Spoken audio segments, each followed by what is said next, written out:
The Pubertal Gauntlet, debunking the myth of the 12-year-old lifespan and unveiling the true biological bottlenecks of early human survival.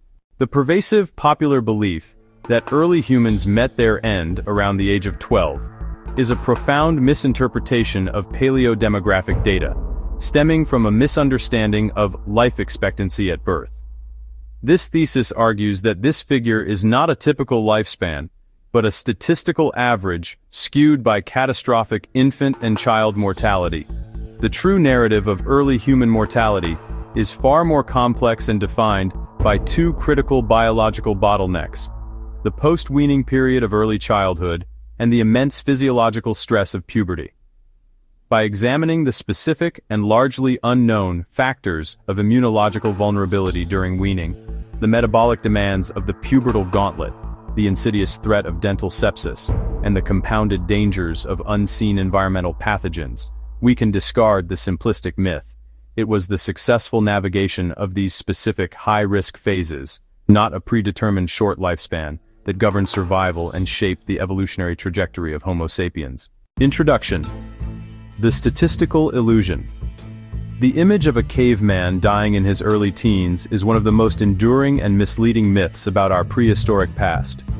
This notion is so ingrained that it shapes our understanding of prehistoric life as one of unrelenting brevity.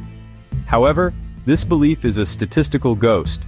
The life expectancy at birth for early Homo sapiens is estimated to be between 25 and 40 years.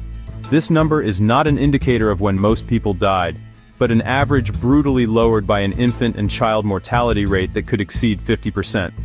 A child who survived these initial perils had a strong statistical probability of living into their late 30s or 40s, and many into their 50s. The true story of early human mortality is not a flat line ending at age 12, but a treacherous landscape with two deep chasms. The age of 12 is significant not as a common endpoint, but as the epicenter of the second great biological challenge: puberty. This thesis will dismantle the myth of the 12-year lifespan and reveal the lesser-known specific reasons why death was so common in early life, focusing on the critical vulnerabilities that 99% of people have never considered. The pervasive myth that early humans universally died around age 12 is a statistical misinterpretation of life expectancy at birth.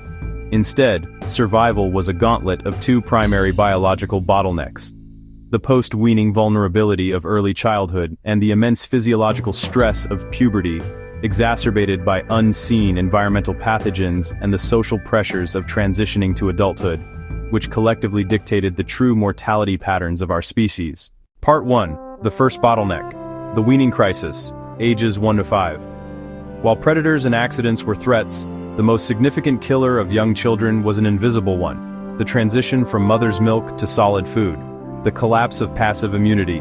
For the first 2 to 3 years of life, a breastfeeding infant is protected by a rich supply of maternal antibodies, IgA, and nutrients. This passive immunity shields them from the endemic pathogens in their environment. The moment weaning began, this shield was abruptly removed. Introduction to a toxic world. The child was then introduced to solid foods that were, by modern standards, dangerously contaminated. Food was often unwashed, cooked over open fires, collecting ash and soot, and stored in conditions ripe for bacterial and fungal growth, e.g. aflatoxins. Water sources were shared with animals and contaminated with parasites like Giardia and Cryptosporidium. The perfect storm of malnutrition and infection. The child's immature immune system, now deprived of maternal support, was immediately assaulted. A case of diarrheal disease, which is easily managed today, would lead to rapid dehydration and malnutrition. This created a vicious cycle. A malnourished child cannot fight infection, and an infection prevents nutrient absorption. Skeletal remains from this period often show Harris lines, lines of arrested bone growth, which are direct evidence of repeated episodes of severe physiological stress, likely from famine or disease. This period, not age 12, was arguably the single most lethal phase of human life. Part 2. The second bottleneck: the pubertal gauntlet, approx ages 10 to 14. If a child survived the weaning crisis, they face the next great hurdle: puberty. This period is the true origin of the died at 12 myth, as it represents a point of extreme physiological vulnerability. The metabolic black hole. Puberty is one of the most energy-intensive processes in human life, second only to pregnancy and infancy. The body requires a massive surge of calories and nutrients to build bone, muscle, and develop secondary sexual characteristics.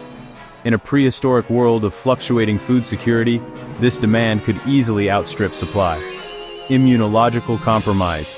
The sheer energy diverted to growth meant less energy was available for the immune system. An individual navigating puberty was uniquely susceptible to any pathogen they encountered.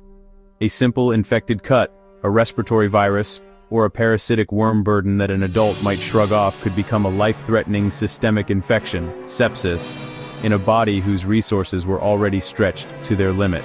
The onset of social dangers. Biologically, puberty marked the transition from a protected child to a contributing member of the group. This introduced new, culturally specific risks. A boy of 12 might be expected to participate in his first major hunt, facing dangerous animals and high-stakes intergroup conflict. A girl of 12 would be approaching biologically mediated childbearing age, and childbirth was a leading cause of death for young women, whose pelvises might not yet be fully developed. The biological vulnerability of puberty was therefore amplified by new social expectations. Part 3. The unseen killers, dental pathogens and environmental toxins. Beyond the major bottlenecks, two constant, insidious threats plagued early humans, contributing significantly to mortality, particularly in those who survived childhood. The slow death of dental disease. Prehistoric diets, rich in grit from stone-ground flour and tough fibrous plants, caused extreme tooth wear, attrition. This exposed the pulp cavity, allowing bacteria to invade. Without dentistry, an abscessed tooth was a chronic source of infection. This infection could slowly poison the body, leading to septicemia, a condition that is almost always fatal without modern antibiotics. The jawbones of many adult skeletal remains show evidence of massive abscesses and chronic osteomyelitis, bone infection, heavy metal poisoning, and parasites. Early humans were unintentional geochemists. Clay and ochre were sometimes ingested, possibly as a mineral supplement or to soothe an upset stomach. Certain clays are high in toxic heavy metals like lead, cadmium, and arsenic, leading to slow, systemic poisoning. Furthermore, living in close proximity to domesticated animals and in cave shelters meant a constant high load of internal and external parasites, which sapped nutrients and weakened the immune system over a lifetime. The myth that early humans died at 12 is a simplistic narrative that erases the true, dramatic story of our species' survival. Life was not a short, predetermined sprint, but a perilous obstacle course. The two primary bottlenecks, the post-weaning crisis and the pubertal gauntlet, were the critical filters through which our ancestors had to pass. Survival was not guaranteed. It was a hard-won achievement against a backdrop of immunological challenges, nutritional scarcity, and unseen environmental toxins. Understanding these specific pressures reshapes our view of early humanity. It highlights the incredible resilience required to simply reach adulthood. It explains the evolution of strong social bonds, shared childcare, and knowledge transfer, all critical mechanisms for protecting the most vulnerable members of the group through these lethal phases. Our ancestors were not merely passive victims of a short lifespan.